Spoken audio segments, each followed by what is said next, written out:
کسی بھی نعمت کے ملنے پر خوشی کا اظہار کرنا اور اچھے کلمات کا اپنی زبان سے ادا کرنا، اللہ تعالیٰ کی تسبیح و تمجید کرنا رسول اللہ صلی اللہ علیہ وآلہ وسلم کی سنت ہے۔ سلسلہ الصحیحہ میں آتا ہے کہ آپ صلی اللہ علیہ وآلہ وسلم کو جب کوئی نعمت ملتی یا خوشی کی خبر ملتی نا، تو اللہ کے نبی صلی اللہ علیہ وآلہ وسلم بڑے پیارے سے، بڑے خوبصورت انداز میں چند کلمات ادا فرماتے۔ وہ کیا ہیں کہ الحمدللہ الذی بنعمتہ تتم الصالحات، تمام تعریفیں اسی ذات کے لیے ہیں کہ جس کی نعمت سے نیکیاں اپنے انجام کو پہنچتی ہیں، یعنی نعمتیں ملتی ہیں، خوشیاں ملتی ہیں۔ بلکہ ایک اور حدیث میں آتا ہے کہ آپ صلی اللہ علیہ وآلہ وسلم کو جب کوئی خوشی کی خبر ملتی نا، تو اللہ کے نبی فوراً سجدہ شکر ادا کرتے۔ اور اللہ تبارک و تعالیٰ کا شکر کرنا تو ہر انسان پر فرض ہے۔ اللہ تعالیٰ قرآن میں فرماتے ہیں لَإِن شَكَرْتُمْ لَأَزِيدَنَّكُمْ وَلَئِن كَفَرْتُمْ إِنَّ عَذَابِي لَشَدِيدٌ۔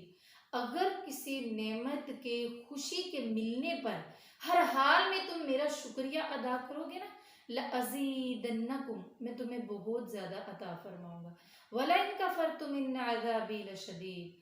اور اگر تم ناشکری کرو گے تو یاد رکھو دنیا و آخرت میں میرا عذاب بہت سخت ہے۔ اور ناشکری کے کئی پہلو ہو سکتے ہیں۔ ناشکری کا صرف یہی معنی نہیں ہے کہ ہم کہیں کہ ہمیں کچھ ملا نہیں ہے، بلکہ ناشکری کا معنی یہ بھی ہے کہ اللہ تعالیٰ نے ہمیں آزادی عطا فرمائی ہے، اور ہم اللہ تعالیٰ کی دی ہوئی نعمت کے بدلے میں کیا کرتے ہیں؟ کفار کے تہذیب کی عکاسی کرتے ہیں۔ آزادی دراصل فارسی زبان کا لفظ ہے، جس کا اگر ہم اردو میں معنی کریں تو خود مختاری بنتا ہے یا بے فکری بنتا ہے۔ دیکھیں، حضرت موسیٰ علیہ السلام کی قوم فرعون کے پاس رہتی، فرعون ان پر ظلم و جبر کرتا، ان کے حقوق ان کو نہ دیتا، بلکہ ان کو اپنا غلام بنا کے اس نے رکھا ہوا تھا۔ تو اللہ تبارک و تعالیٰ نے اس آزادی جیسی عظیم نعمت بنی اسرائیل کو دینے کے لیے حضرت موسیٰ علیہ السلام کو پیدا فرمایا۔ پھر حضرت موسیٰ علیہ السلام نے ان کو اللہ تعالیٰ کے حکم سے فرعون کی غلامی سے آزاد کروایا۔ رسول اللہ صلی اللہ علیہ وآلہ وسلم جب مدینہ میں گئے نا، تو 10 محرم الحرام کو دیکھا کہ یہود روزہ رکھتے ہیں۔ آپ صلی اللہ علیہ وآلہ وسلم نے فرمایا کہ یہود 10 محرم کا روزہ کس لیے رکھتے ہیں؟ تو بتلایا گیا کہ 10 محرم کو حضرت موسیٰ علیہ السلام نے اپنی قوم کو فرعون سے نجات دلائی۔ فرعون اور اس کی قوم پانی میں غرق ہو گئی۔ اللہ تعالیٰ نے حضرت موسیٰ اور ان کی قوم کو وہاں سے وہ سمندر جو ہے پار کروا دیا رستہ خوش کر کے۔ تو اسی خوشی پر، اسی نعمت کے ملنے پر حضرت موسیٰ علیہ السلام بھی روزہ رکھتے، اور پھر وہاں سے یہ چلتا آ رہا ہے ان کی قوم بھی روزہ رکھتی ہے۔ تو رسول اللہ صلی اللہ علیہ وآلہ وسلم نے فرمایا ہم موسیٰ کے زیادہ حقدار ہیں۔ آپ علیہ وسلم نے خود بھی روزہ رکھا اور اپنے صحابہ کو بھی روزے کی تلقین کی، اور فرمایا آئندہ سال سے میں انشاءاللہ 9 اور 10 محرم کا روزہ رکھا کروں گا۔ یعنی خوشی پر اس طرح سے ہم نے اللہ تعالیٰ کا شکریہ ادا کرنا ہے، روزہ رکھنا ہے، عبادات کرنی ہے۔ مگر ہمارے ملک میں آج کیا ہو رہا ہے؟ مغربی تہذیب کی عکاسی ہو رہی ہے۔ ہم نے یہ ملک ان سے آزاد اس لیے کروایا تھا کہ ہم اپنے ملک میں آزادانہ طور پر بے فکر ہو کر اللہ تعالیٰ کی عبادات کر سکیں، اسلامی قوانین پر عمل کر سکیں۔ لیکن ہم نے کیا کیا؟ ہم جسمانی طور پر تو آزاد ہو گئے، ایک الگ مملکت تو ہم نے حاصل کر لی۔ ہمارے آباء و اجداد نے، اگر ہم تاریخ کا مطالعہ کریں تو کتنی قربانیاں دی ہیں نا یہ الگ وطن حاصل کرنے کے لیے، مگر ہم نے کیا کیا؟ ہم نے ان کی قربانیوں کو پس پشت ڈال کر 14 اگست والے دن سفید لباس یا سفید اور گرین لباس سلوا کر اس کو پہنا، اور ہماری جوان بیٹیاں اور جوان بیٹے، ہمارے بچے روڈز پر نکل آتے ہیں۔ بچے کیا کرتے ہیں؟ ہمارے نوجوان لڑکے اپنی بائکس کے سائلنسر نکال کر جو ہے روڈ پر چلتے ہیں۔ لوگوں کو اس کی آواز سے تکلیف ہوتی ہے، ماحول میں آلودگی پیدا ہوتی ہے۔ اور رسول اللہ صلی اللہ علیہ وآلہ وسلم کا فرمان ہے کوئی بھی مسلمان کسی دوسرے مسلمان کو تکلیف نہ پہنچائے۔ جس نے کسی دوسرے مسلمان کو تکلیف پہنچائی نا، فقد اذانی، تحقیق اس نے مجھے تکلیف پہنچائی۔ پھر جس نے مجھے تحقیق پہنچائی فقد اللہ، اس نے اللہ کو تکلیف پہنچا دی۔ غور کریں ہم کیا کرتے ہیں، یہ دیکھیں سائلنسر کی آواز ہے نا تو کتنی زیادہ آتی ہے۔ ابھی آپ سن رہے ہوں گے باجوں کی آواز آ رہی ہے باہر سے۔ ہمارے چھوٹے چھوٹے بچے جن کو آزادی کے مطلب کا بھی پتہ نہیں ہے، آزادی لفظ کا بھی پتہ نہیں ہے، 14 اگست پر ان کو بھی باجے چاہیے ہوتے ہیں۔ ان کو پتہ ہی نہیں ہے کہ آزادی حاصل کرنے کے لیے ہمارے آباء و اجداد نے کیا کیا قربانیاں دی۔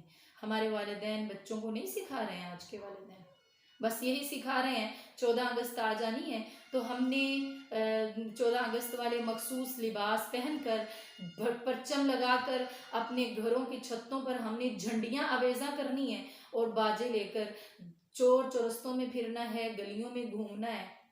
یہ آزادی نہیں ہے، یہ تو غلامی ہے۔ نظریہ پاکستان کیا تھا؟ لا الہ الا اللہ، اللہ کے علاوہ کوئی عبادت کے لائق نہیں ہے، اور محمد صلی اللہ علیہ وآلہ وسلم اللہ کے رسول ہیں، اور جو محمد صلی اللہ علیہ وآلہ وسلم دین لے کر آئے ہیں نا، اسی دین کی اطاعت و فرما برداری کرنے کے لیے، آزادانہ طور پر اللہ تعالیٰ کی عبادات کرنے کے لیے آزادی حاصل کی گئی، الگ ملک حاصل کیا گیا تھا۔ اب ہم نے کیا کیا؟ بجائے اس کے کہ ہم 5 وقت کی نماز ادا کریں، زکوٰۃ ادا کریں، ہم نفلی روزے رکھیں فرضی کے علاوہ بھی، ہم نے اپنے بچوں کو ایسا تو کچھ نہیں سکھایا۔